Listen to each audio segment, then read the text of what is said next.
Alrighty guys, it's Idris Elba here apparently, and we're back at NLG, Dandenong, and we've got Chris Cheong again. And what have you done today? Technically went undefeated with World Chalice today. Oh, so we've got another spicy deck profile and we've got World Chalice. Shall we get straight into it? Yeah, this is actually going to be a very spicy World Chalice deck. This is not the standard World Chalice you see, because there is some stuff in there that is a little bit unorthodox. Spicier than the average curry. Let's go. Alrighty, so let's start with the World Chalice stuff. So 3 lead, this is the straddles of the deck. You can search any World Chalice, and you can even search itself. And when this is in the grave, you can send a monster from the field or in the hand as cost to add this card back to hand. So there is like cool interactions that I can show you afterwards. So it's the consistency card. Yes, this is the searcher. And then 3 World Legacy World Chalice. This is literally the engine card of the deck, where you just bring out monsters and you just do a lot of stuff. When this card is tribute summon, this tribute summon card leaves the field, you just special summon 2 World Chalice from the deck. So this is the kickoff, the Kickstarter. And this is usually what you want to mask in your World Chalice, so that you don't get Ash, so that you can do more stuff. So you always want to try to have a World Chalice in hand and have a Link monster, a World Chalice Link monster, so that you can mask this effect as chaining 1. I chose to play 3 Chosen as the vanilla monster of the the theme, because this is a Psychic level 3, pretty good beat stick, and it's also an E-tally target which I play.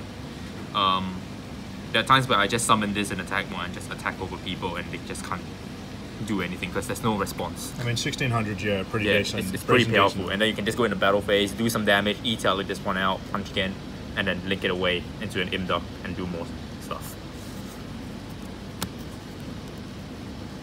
I only play 1 Guard Dragon because I don't find the targeting effect happens too often unless you're playing Magicians in this format right now, especially now that Spyros is slowly dying off because Banlist is coming. And Extreme Force is coming. Yeah, and Extreme Forces is coming out. So this card I usually just summon it off World Chalice, World Legacy, and I use its graveyard effect where I can banish this, target a normal monster in the graveyard, special summon it to a zone that a Link monster is pointing to, just so I get extra fodder. And usually I do this either to make Imduck to link and mask effects, or just so I can put it next to Ningirsu when I make the Ningirsu play and draw. Alright, and that's all the World Chalice I play. And now the main power cards, which is 3 Venus, self-explanatory. Probably one of the best Link starters out there. Yep.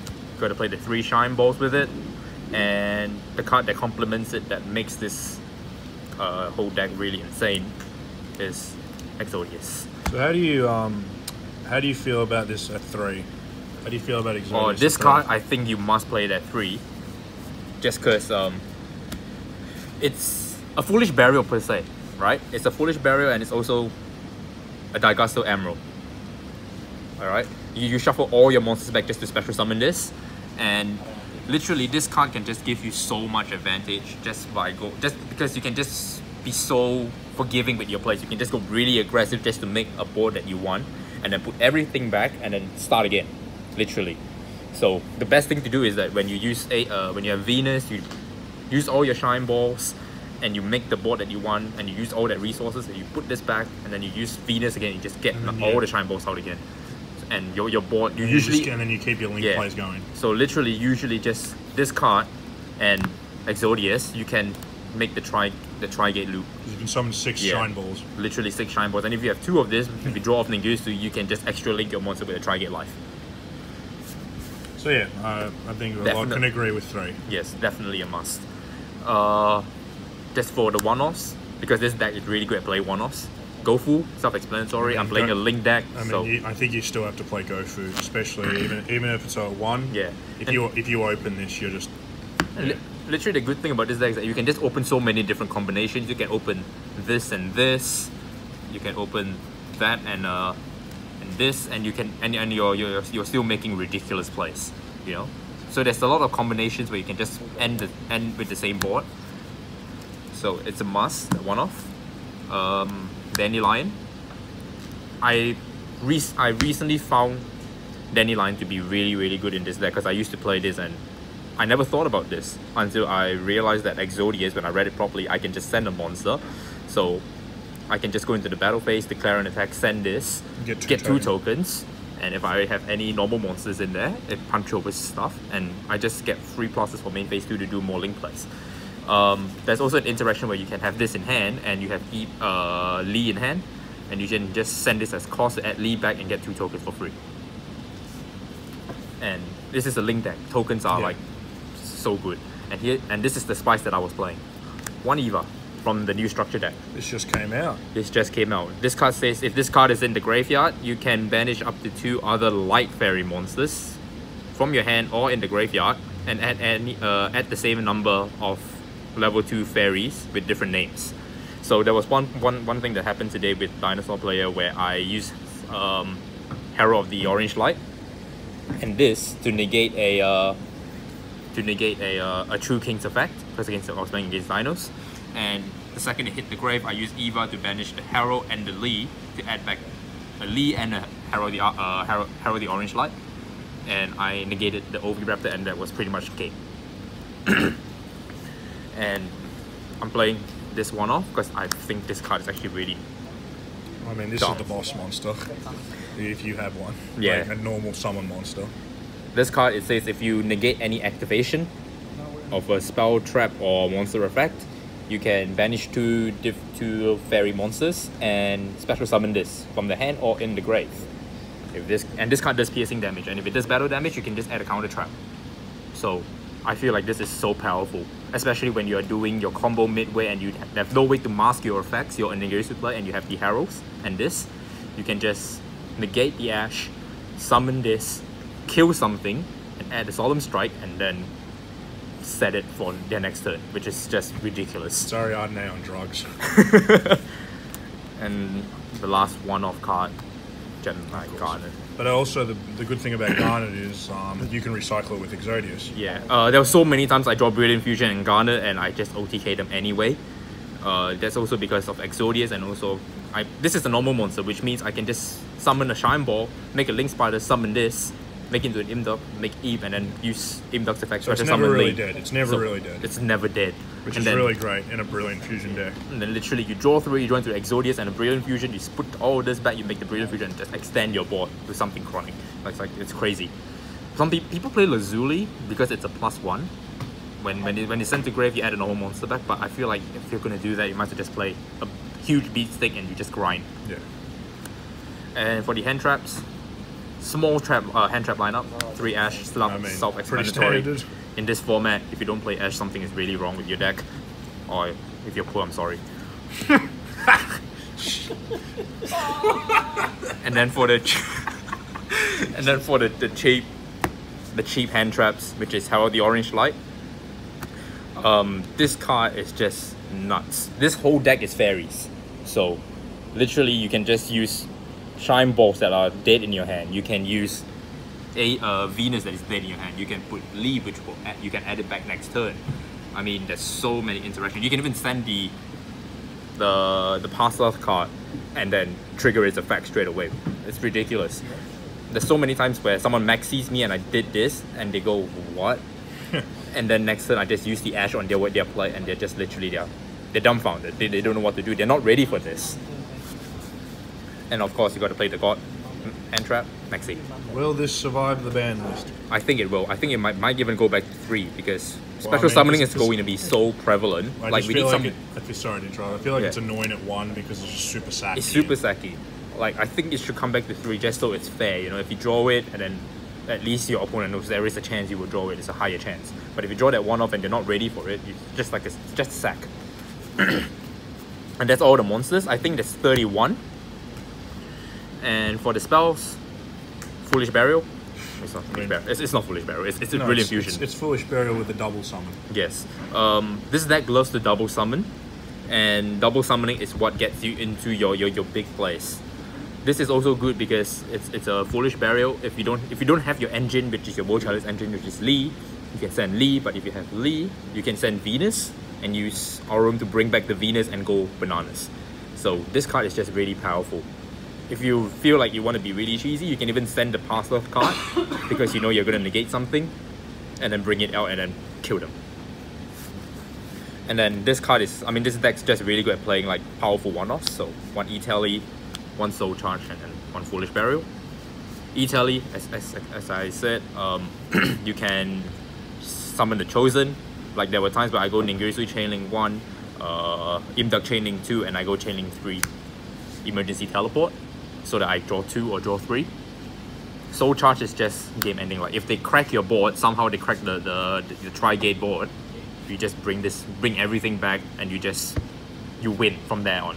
I mean, if you're on 1,000 life points, they're not breaking that board because they've already burned through all their resources just out their first board. Life points are always a resource. Yeah. So. And of course the final one, which is Foolish Burial, which is a must. There's so many applications with this card. You can send Eva to use the Shine Balls to get you into your arrows. You can send the Passer's card if you're going to negate something and summon it. You can send Lee, you can send Dandelion. I mean, you can even send like just a starter off to get Exodius onto the field. Literally, you can just send anything just so you can Arum it out. You know what I mean? Like, it's so good.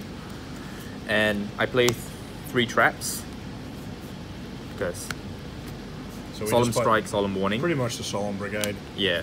I opted to play this variant because if you are going to be playing World Chalice, the first part of the combo is to draw with Ningirsu, and then the second part of your combo is to set up your board. So I was thinking to myself, what do I want to draw off the Ningirsu? You know, like you want to draw into something where you can stop your opponent while still making a board. So I was drawing like your Ash Blossoms. Yeah, draw Ash Blossoms, draw this, draw the Herald, maybe even draw into a Dandelion and just go nuts with Firewall. That's so good. So I opted to play this because it works in tandem to the because like these are also very powerful, and like Ash Blossom can only do once per turn. Yeah. So like you just need to time this right, and usually if you sit on these with 2 Eeps, they are not getting through the Eeps, and that Eeps it's gonna turn into like a Borer Load or into a Link 4 or a Link 3 that's gonna just out their board and answer their board. And that's the main deck. 40 cards. 40 cards. Yeah. All right. Let's go into the extra deck. Yeah. Well, this is probably one of the most important part of the decks. That is literally where World Chalice play. It's like see a lot of blue. Yeah. Basically 14 blues, 1 purple. Oh, we wonder what the purple is. Question. That's 3 Imduk. Very self-explanatory. This card is actually so powerful. Some people just forget that it has the Catastor effect, where you can just destroy a monster that it's pointing to. I actually did this today where I was versing this Dino player and he summoned Conductor on me, and I didn't have enough resources in my hand to out his board, but I had a Kaiju and I had to answer the Kaiju, so I Kaiju'd it over it and put it near the extra monster zone, summon the Venus, make a Shine Ball, summon this on the extra monster zone, kill it, and then use all the Shine Balls and the Venus to poke for game. That's literally what I did. The second effect is the additional normal summon, so this is your Seraphonite as well. They don't stack, so don't try to stack it.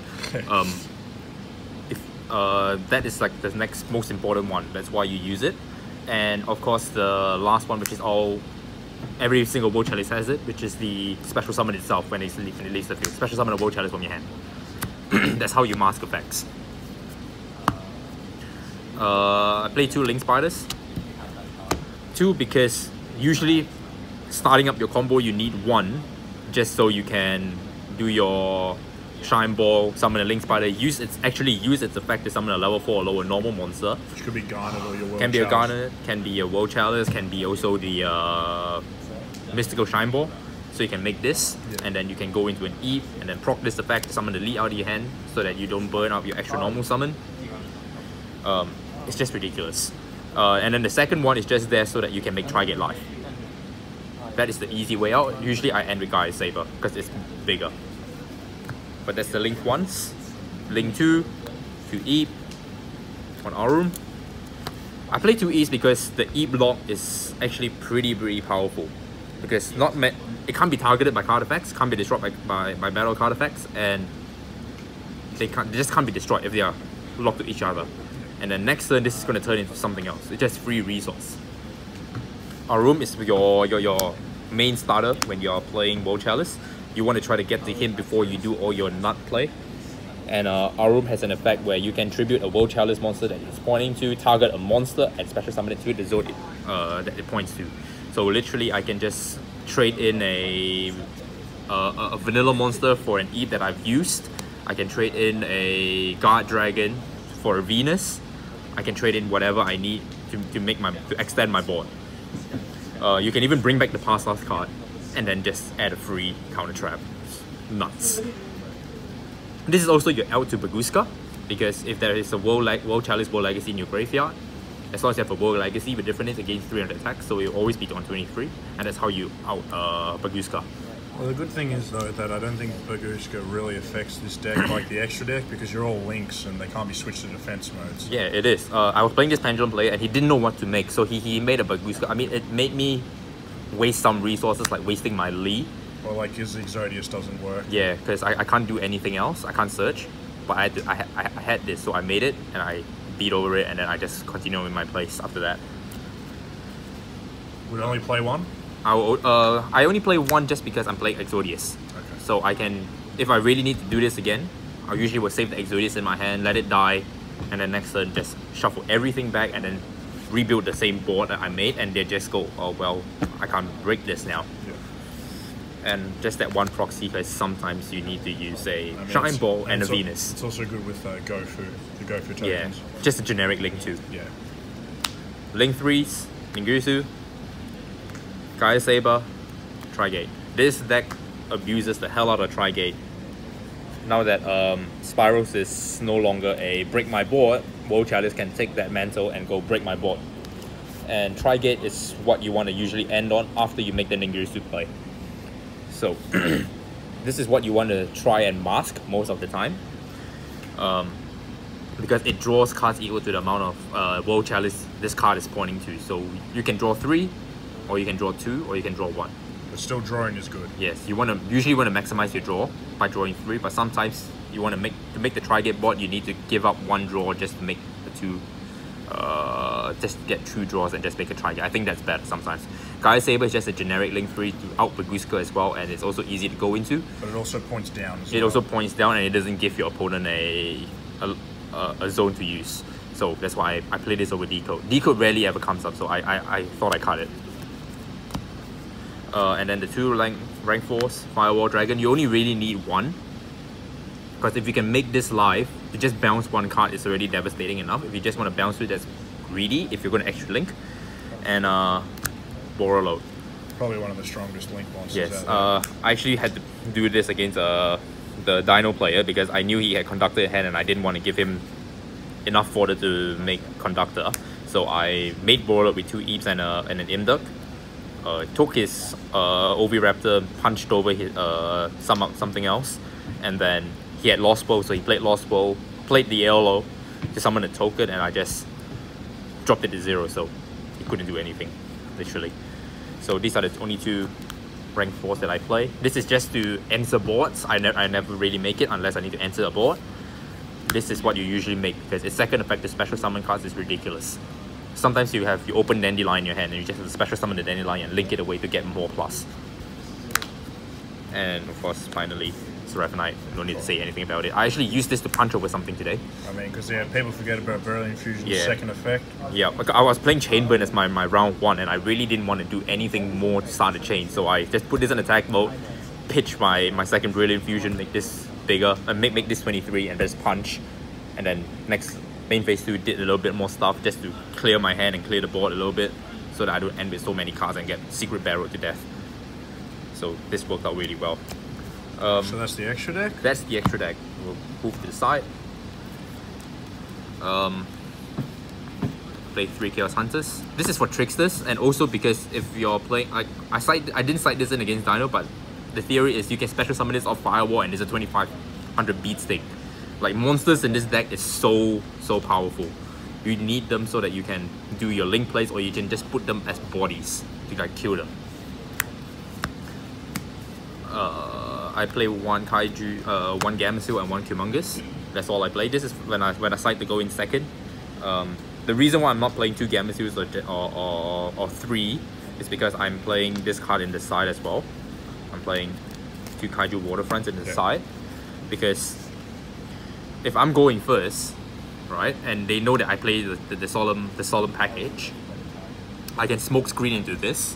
And if you don't know, Kaiju Waterfront and Gameciel is a solemn judgment, literally solemn judgment. If you pair these two, Kyoto Waterfront and Gameciel, with a Tri-Gate, they're not outing your board completely at full stop. So people will not be ready when you do this to them, because they have seen your main strategy, and then you start into like the conventional World Chalice, and that's it, game's over. 3 Twin Twisters. This actually sometimes fixes wonky hands. Like when you open up a Dandelion, you just use Twin Twister out the back row, send the Dandelion, get 2 tokens, and then you just start your place. Well, so this deck seems to be the best when it has no disruption. So this just gets rid of any potential disruption the deck may have. This deck loses the strike pretty badly. If they strike you at the right time, you're stuffed. So you want to get rid of all the answers. So I play 3 Twin Twisters. Pitching Lee is usually you don't nag, because Lee can just bring itself back, literally. Okay. Board wipes, Dark Hole Raigeki. Needless to say, like when you go second, you want to open this so that you simplify the game state enough to overcomplicate it on your end, which is good. So board wipes are always the nuts. Must play. And then 3 evenly match. I mean, again, same card's still legal. Same theory with this. Simplify the game state, main phase 2, make that Tri-Gate board, and then what? Because honestly, I think in World Chalice, you're not caring about like the battle phase as much. If you can just create an impenetrable board, you're gonna win. Like sometimes you can just you can draw this off Ningirsu, and if it's dead, you just set it and use Ningirsu to just send this away and send the card away, and then you make the Tri-Gate. The Tri-Gate vanishes something else. Like you're already out 2 stuff straight away. So if you use this and they keep like a card, and they keep a card, and you draw into another one, you just set this, use Ningirsu, get rid of it. That's it. Awesome. So do we have any shout outs you want to make? Shout out to Steven Singh, who is also Santa Claus and who is also Idris Elba. Shout out to Next Level Games, and shout out to Games by the Beach. Awesome. Thank you. Good luck for your future tournaments, and we'll hopefully see more Spice in the future. Definitely. Take care.